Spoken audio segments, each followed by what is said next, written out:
How the people we once loved become strangers again. It's interesting to think about how we make people who used to be everything into nothing again. How we learn to forget. How we force forgetting. What we put in place of them in the interim. The dynamics afterward always tell you more than what the relationship did. Grief is a faster teacher than joy. But what does it mean when you cycle out to being strangers again? You never really stop knowing each other in that way. Maybe there's no choice but to make them someone different in your mind. Not the person who knew your daily anxieties and what you looked like naked, and what made you cry, and how much you loved them. When our lives revolve around someone, they don't just stop doing so even if all that's left is some semblance of their memory. There are always those bits that linger. The memories that are impressed on the places you went, and the things you said, and the songs you listened to remain. We all eventually find ourselves standing in the checkout line, hearing one of those songs come on and realizing that we're revolving around them again, and maybe we never stopped. Do you ever really forget your lover's birthdays, or all your first times, intimate and not? Do your anniversaries ever become normal days of the year again? Are the things you did and promises you made ever really neutralized?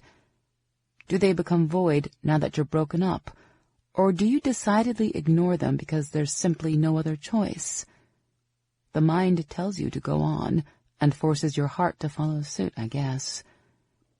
I want to believe that you either love someone in some way forever, or you never really loved them at all. That once two reactive chemicals cross, both are changed. That the wounds we leave in people are sometimes too raw to risk falling back into them. I don't want to believe that we write each other off because we simply don't matter anymore. I know love isn't expendable. I wonder and maybe hope if we ever just force it to be out of necessity. Maybe it's just that we're all at the centers of our own little universes, and sometimes they overlap with other people's, and that small bit of intersection leaves some part of it changed. The collision can wreck us, change us, shift us. Sometimes we merge into one, and other times we rescind because the comfort of losing what we thought we knew wins out. Either way, it's inevitable that you expand, that you're left knowing that much more about love and what it can do, and the pain that only a hole in your heart and space in your bed and emptiness in the next chair over can bring. Whether or not that hole will ever again include the person who made it that way, I don't know. Whether or not anybody else can match the outline of someone who was so deeply impressed in you, I don't know that either. We all start as strangers. The choices we make in terms of love are usually ones that seem inevitable anyway. We find people irrationally compelling. We find souls made of the same stuff ours are.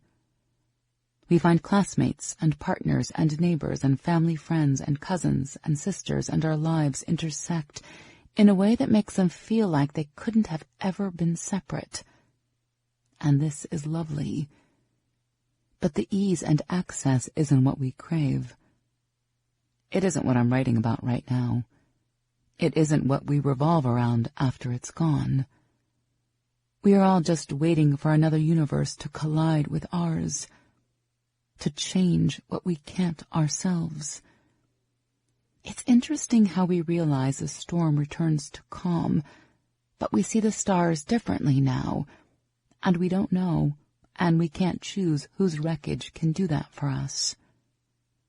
We all start as strangers, but we forget that we rarely choose who ends up a stranger too.